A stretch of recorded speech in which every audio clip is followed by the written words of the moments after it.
education choice, I think, would be really wonderful for Idaho, and we could do it, but we have a bad Senate.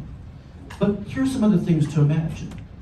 There's no law. Now, don't throw anything at me. I'm just going to throw this out at you. There is no law that says the state of Idaho, or any other state for that matter, has to participate in the Medicaid program. Why is that important? So in other words, if you had a conservative Senate, a conservative House, you could actually pass a bill repealing Medicaid in Idaho. You could also, I know, it's just scary, little tiny claps, I get it. Little tiny claps. You could also repeal food stamps. There's no federal law that says if you're poor and you can't afford food, that the state of Idaho or the state of Wisconsin or the state of Florida is supposed to provide food stamps. We just do that. We've accepted FDR's programs, LBJ's programs, all these lefty programs, and just we're on autopilot now. Why is that? I'm just asking to imagine, okay? Stick with me for just a minute. What would happen if the state of Idaho got rid of the federal welfare programs that are being run through the Department of Health and Welfare? That's right. Three things.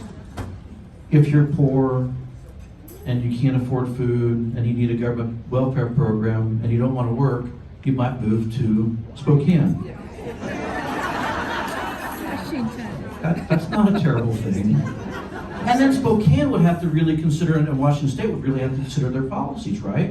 And the same thing would happen in the Boise area. People would move to Ontario, they'd be closer to the marijuana dispensaries down there too. So whatever. That's one. Two, some people might go, you know what, I've got to go get a job. But the third thing and the most important thing, and you said it, churches, charities, families, other community organizations would step up. That's what we used to do. And the most important thing about this to remember is when the government takes that away from you, takes that away from us, it devalues our humanity. That's what's happening in America. That is the crisis in America today, folks. That is 50% of marriages failing. That's 90% of kids in a certain school district unable to read, write, and do math. That's people who are in poverty and will always be in poverty and will have kids who are in poverty. And we're doing that in every single state in the nation. Every single state in America is socialist. That's a fact. I'm not just saying that. Go read the Communist Manifesto, go look at the 10 planks, and see how many of the 10 planks we've adopted. Spoiler alert, all 10. We deny young people the ability to go work. What if we said, if you're 15 years old, these people need help. That business down the road needs help. Help wanted signs everywhere. Meanwhile, there's a 15-year-old sitting at home streaming Netflix and playing video games. We don't value work anymore. And then they get in the workforce when they're 18 years old, and they want to be paid $20 an hour. All the problems facing our country can be solved right here in the state of Idaho. We don't have to have Congress. We don't have to wait for Congress. The things going on in Congress are very interesting, but that's not the most important place to be watching. The most important place to be watching is your state legislature. And that's all I'm trying to emphasize. And I just want to say one more thing about education. How am I doing on time? Good? Okay. We started talking about education really hardcore a few years ago. We couldn't even penetrate education until we got to be much more influential. And in fact, I remember when it happened. There was a bill called the School Turnaround Act. It was actually sponsored by the Senate Republican chairman of the Education Committee. The School Turnaround Act says if you have a school that's failing, you get 5 years to turn things around. Sailed through the Senate. Can you imagine? Sailed through the Senate. Gets to the House, because we don't have any power in the Senate. Gets to the House where we have a little bit more influence. And we said to representatives, imagine that you're having a heart attack and you're being wheeled into the hospital emergency room. And you look up at your doctor looks down at you, smiles maybe, and you say, Doc, how good a hospital is this? And your doctor says, don't worry, we're in the 3rd year of a 5-year turnaround. You would turn around and leave. And as a result of that, the bill failed. And all the education special interest groups were pushing for that bill. They were angry. They're still angry. Because the schools were going to get millions of dollars, to come up with a plan, figure things out, have task force meetings, and spend some more money on some other BS thing, whatever. We killed the bill. And then we thought, wow, we actually might be able to start moving the education needle a little bit. And we started talking about socialism in our K-12 system. But then Boise State University handed us a prize. And the prize was them bragging about gay graduation and black graduation and special graduate slots based on race and gender and sexual orientation. Just horrible things like that.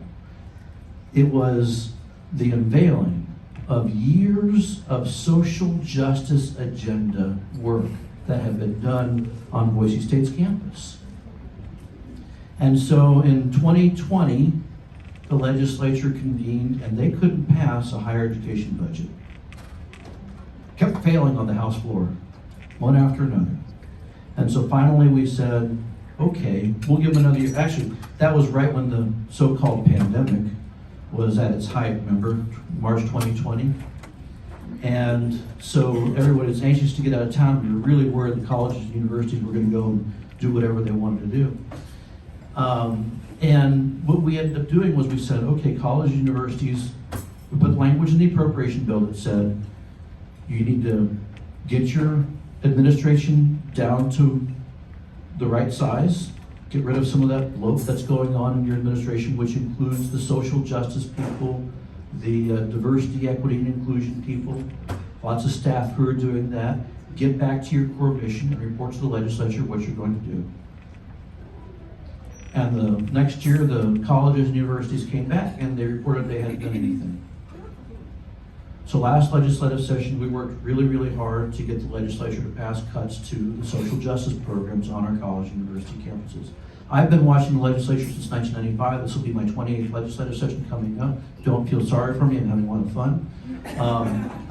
But last legislative session, the $2.5 million cuts to social justice programs, what's happened with that, Peter?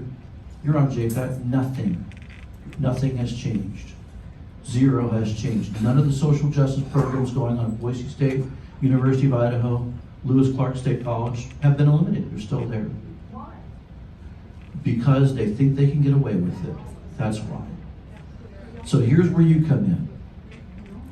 Next legislative session, there's going to be an effort to cut $20 million from the college and university budgets. Did you get that number? $20 million. And we're going to make sure they do it. And if they don't do it, we're going to run ads in every legislative district where people are holding out. Because we're fighting to save America. And you're fighting to save America. So we have them by the collar, okay? But you're the key to the resistance. You're the key to solving the problem. You're the key to saving America. And I bet you didn't expect that it was going to be like this, right? It's not based on some speech that some politician gives. It's based on actions. And Raul will tell you that. There are a lot of people who give you a wonderful speech, who can say all the right pretty words and dress up their agenda as if they're on our side. But actions matter. Actions count. In this coming legislative session, we're going to prove that that's true with your help. So I've got a lot of stuff on the back table there. I know you probably have a ton of questions, but thank God for this organization. Thank God for you. And thank God for the fact that we live in the greatest country this world has ever seen, and we're going to keep it going. Thank you so much.